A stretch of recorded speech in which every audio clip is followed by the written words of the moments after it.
another reading from Guys Like, comment, subscribe. Oh my god.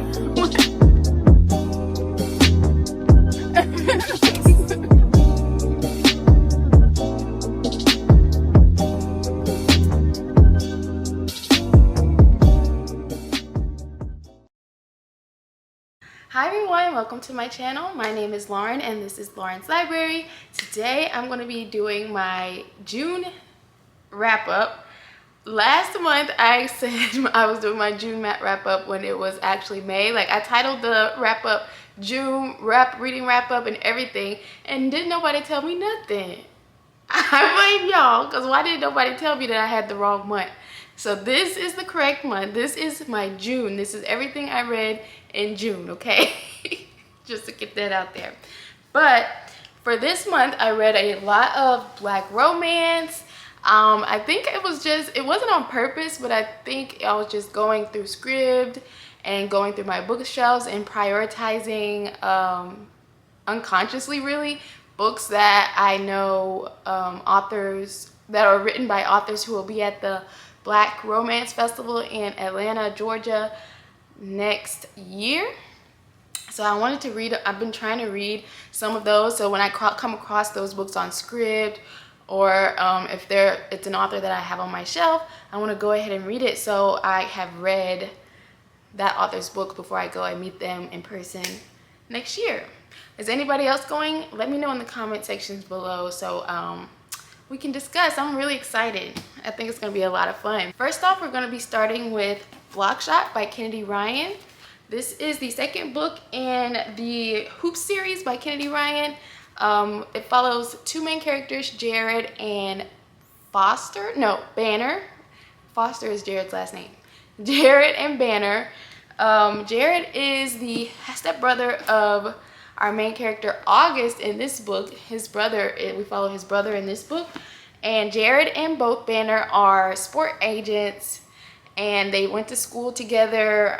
They were friends in college, but there's some miscommunication that occurred where they had a falling out. They no longer talk to each other. And now, after they've developed their careers, they are both like very well off in their careers. They have to work together. I forget exactly what was the reason. What was the reason? Something. Oh, they're like doing like some kind of like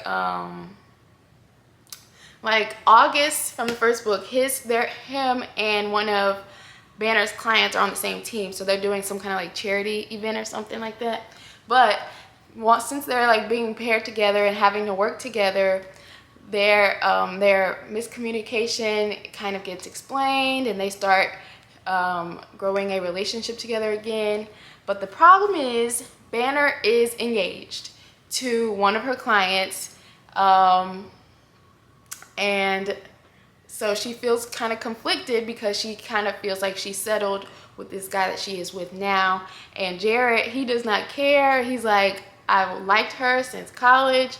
We got messed up and things got misconstrued. I just want to explain my piece. I don't know if she even really would care, but I know that I'm meant to be with her. Basically, that's what this story is about. There is a trigger warning for a kind of terminal, I don't want to say terminal, it's not terminal, for a sickness, for a disease. I can't remember the name of it, but there is a character that is close to Banner who is being diagnosed with something that is very scary. So if that's something that you don't want to read about, because she really has to kind of put her life on pause and be a caretaker and be in that role in the middle of this story. So if that's something that you don't want to read about, just a trigger warning for that. And to wrap up this Hoops series by Kennedy Ryan, I also went ahead and read Hookshot by Kennedy Ryan. And this one follows one of, what's her name? I just said her name. Banner from the second book. This follows one of her clients, Keenan, who is recently divorced. He is moving to New York, kind of, because he plays in, I want to say San Francisco, but it may not be San Francisco, that the team he plays on. But he during his off season, he's moved to New York because since him and his wife are now divorced, his wife has moved to New York, so he's moved to New York during the summertime to be closer to his daughter. And she goes to school up there now and everything. And while there, he has been offered an opportunity to model or be a spokesperson for this watch company, for this watch. But his love interest, I should say, is our main character in this book. The first book, the female main character, what was her name? I don't know, remember her name? How did I remember August's name, but I don't remember her name, and it's not on this book. Iris. Iris, we meet her cousin in this book. If it's getting confusing, I'm sorry. But her name is Lotus, and she works for the company, fashion company that is trying to get Keenan to model their new watch brand or whatever. And so Keenan has bumped into Lotus previously because he is teammates with Lotus's cousin's husband, and so he's always admired her, but now he sees him moving to New York where she lives and being close to her and accepting this offer to model or be the spokesperson for this brand. He sees his opportunity to get closer to her and maybe start a relationship. Lotus has a lot of issues that she's dealing with in therapy. Well, was she in therapy or did I just make that up? Well, she's cut off men, and she's just like nothing to do with them, just from past traumas from her childhood, because something happened where she got triggered, and so she's kind of gone cold turkey on men, and she wants nothing to do with them until she figures out her emotions on how to move forward with relationships with men moving forward. And so her and Keenan start a relationship, but it's more like a friendship in the beginning until she becomes more comfortable enough to let him in. If that makes sense. But this one, I really enjoyed this one. Oh, I should tell you my rating. I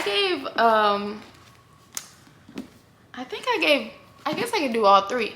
I think I gave Long Shot 4 stars. Let me see. It's been so long since I read this one. I read this at the beginning of this year, or I read it last year. Really?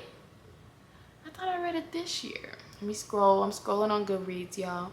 I did read it this year, and I gave it 4 stars. I gave Blockshot, the second one, I gave this one 3 stars. The miscommunication was very extreme, very irritating, very annoying. Like, it was kind of getting, like, sometimes it's kind of fun. Like, you're like, girl, if you just sat down and listened, you will understand. Like, that part, that's what got really frustrating for me. So yeah, I gave this one 3 stars. I was kind of over it by the time they got together. So that's why I gave this one 3 stars. And I gave Hookshot 4 stars. I really enjoyed this one. It reminded me a lot of the first one, and I preferred the first one. Other than when I read the second one, I still preferred the first one. But that is my average rating on this is about 4 stars, I guess, since 2 of them got 4. The middle one is the only one that's the outlier, y'all. But I really enjoyed this series. This is a Kennedy Ryan series. I have officially wrapped up. I think there are short stories that go along with this, but I don't know if I will be picking those up unless they are available on script. But yeah, that is the Hoop series by Kennedy Ryan. Next, I read on audiobook. This is one of the authors that will be at the Black Romance Festival in Atlanta, and it is Shadows and Whispers by Casey Mills. And this one is probably unlike anything I've read before. This one is kind of, okay, so we follow, I don't even know how to categorize this one, but this one follows Elias Amari. I think that was his last name. and he is part of like this mafia family, and something happened where in the past where his brother ended up dead, and so he is kind of excommunicated from his family. His parents, or his dad, well, yeah, both of his parents are kind of like, we don't want anything to do with you anymore, da da da da da. Something happened, what you'll find out when you read. So they send him away, he goes away, has nothing to do with his family. And then we also follow Cress, who is part of kind of a rival family, who Elias is rumored to have murdered her brother. All right, everybody following? So Elias is fighting. He does like fights now wherever he left to be with his family, and his brother shows up. His younger brother, he has now, after his father has passed, he has now been passed down or handed over the company. His younger brother is now like the leader of their family. So he comes to Elias and he's like, oh, we need you to come back. Something's happening. People are moving, people are making moves, and we need to make our family stronger. So we need you to come back to do something specifically. So when he comes, he flies in, and his brother tells him, we need you to marry the daughter of the Devereaux family. And he's like, oh, I know it ain't. He's not with it initially.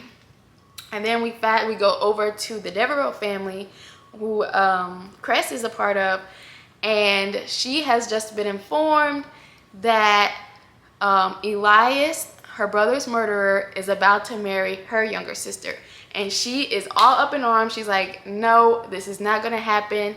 I'm against this totally. And her older brother, who is the head of the family, because their dad is kind of, I think he has dementia. So his brother has now been handed down the company. And so she shows up, and her brother is like, you don't have anything to say about this. You said you didn't want nothing to do with what we got going on here. You just like having your money to spend and being able to be in your little ballet company and in your little condo, and you don't want anything to do with this family, but you like the money. But so we let you stay over there. So you can't say what we finna do over here, you know? And she's still like, no, I won't allow y'all to ruin my sister's life, da da da da. And so the Amari family comes in, and Elias is starstruck, radio flashing. So when he sees Cress, he's like, oh, I don't want the younger sister. I don't want to marry the younger sister. I want to marry her. Speaking of Cress. And so that is where our story begins. It's about them being forced to marry one another and how they get along, and all the drama that's going on surrounding why they had to marry one another, and all the other like rich families making moves in order to take their families down, stuff like that. What else can I say about this one? Yeah, this one was very different for me. But yeah, this one was fun to read.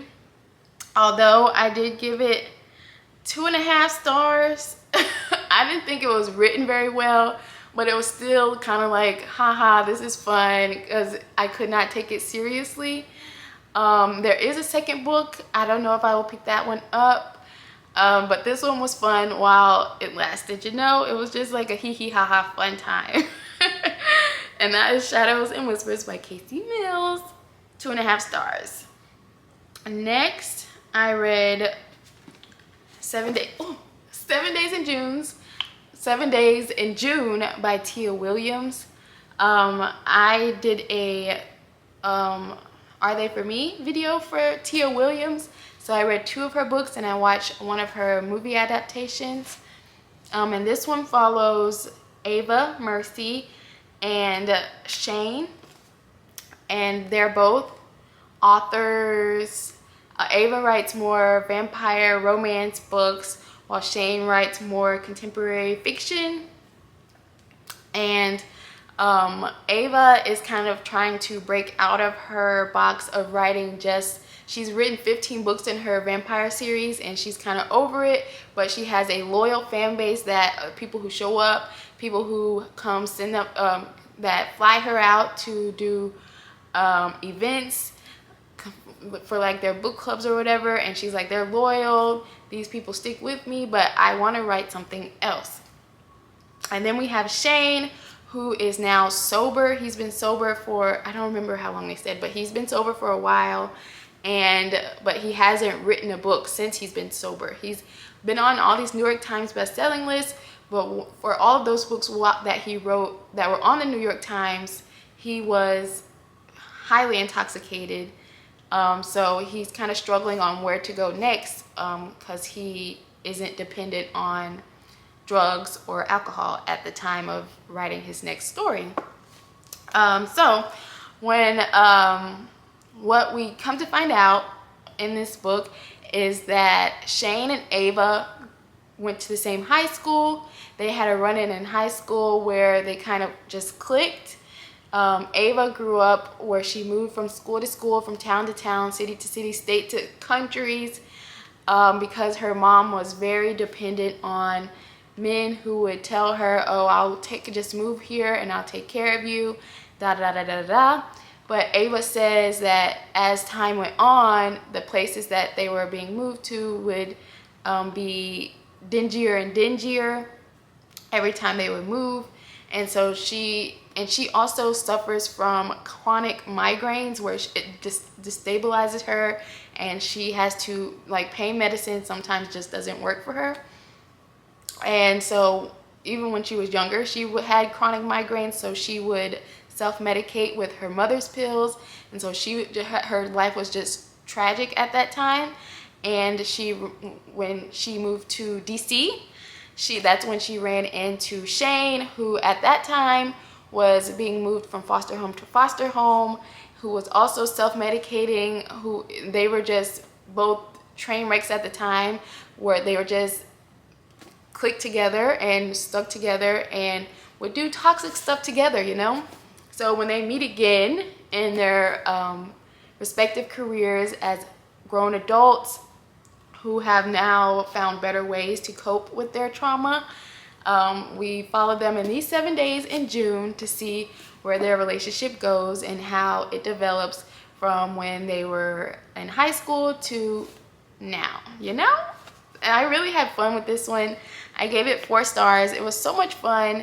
The only thing that I did not enjoy about this book were the chapters that we got in different perspectives outside of our 2 main characters. There would be like random chapters from like Ava's mom's perspective or something like that. And I understand why that's a writing choice for Miss Williams, but every time we would get to those chapters, I would be bored and I would put the book down, and it would be hard for me to pick the book back up, because I would just want to get back to our 2 main characters, you know? So I gave this one 4 stars. Next, I read At the End of It All by Rae Lyse. This is another author that will be in Atlanta. At the End of It All follows our 2 main characters, Lourdes and what is his name? Asen? Yeah, that's his nickname, Ace. And Ace has gotten into some trouble. His dad is a former professional basketball player. A lot of basketball in this month, but he is a professional basketball. Well, his dad was a former famous basketball player who is now a professional basketball coach. And Asen is has the media's eyes on him at this time. He's in college, and people are predicting him to go on to play professionally. And but he's gotten into some trouble at USC. I want to say that's the school he was at. So like legal trouble. At the beginning of the book, we don't know exactly what it is, but we know it has something to do with a white girl. Okay. And so his dad pulls him out of USC and moves him to Texas, where he grew up. to an HBCU. I don't remember the name of the school, but I don't think it was a real school. It's in Houston, but it wasn't Texas Southern. But I think it was not a real school. I don't see it on Goodreads. But so he is starting his senior year at this HBCU. Everybody is side-eyeing him because they've heard the news of exactly what's going on. It's kind of kept a secret from us as the reader, but you can kind of assume what what the issue is leading on to. Like, you can kind of read between the lines. But our main character, Lourdes, she is an avid basketball watcher. Her dad was a basketball star at this HBCU that they attend, and her best friend is now the starting, I don't know, he's one of the basketball positions. Her best friend, Bryce, is like one of the starters. I don't know what position, but he one of the main people, you know. And so his name is Bryce. And so she's coming into her freshman year, so she's always at the practices there to support her friend. And she works at the bookstore. But anyway, none of that was really important. So when our two main characters bump into each other and Lourdes introduces herself, he gets some kind of like premonition of, because his mom has passed, and so he gets some kind of like flashback. It's like his mom telling him that he would fall in love with this girl named Lourdes. Well, come to find out, Lourdes' family and Ace's family, their moms and, well, their parents were friends when they were in college, and they were best friends. And I don't want to say that, that's a spoiler. But so Ace kind of becomes obsessed with Lourdes. And I forgot this, Lourdes, nobody really calls her Lourdes, everybody calls her Fat. And I just thought that was the blackest thing I think I've ever read in a book. I thought that was so funny because everybody knows somebody there. Like, you know people that everybody call them Fat, or they call them Peanut, or they call them Red. You know, it's one of those nicknames that everybody has in the black community, you know. So when I heard that on the audiobook, I just laughed. I thought that was so funny that everybody calls her Fat. But anyway,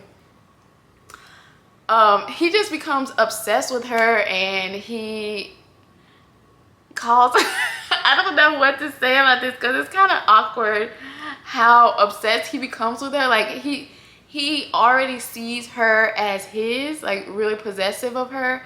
And it's just a very strange dynamic that I don't really understand, but I enjoy reading, you know. So yeah, I gave this one 4 stars. I really enjoyed this one.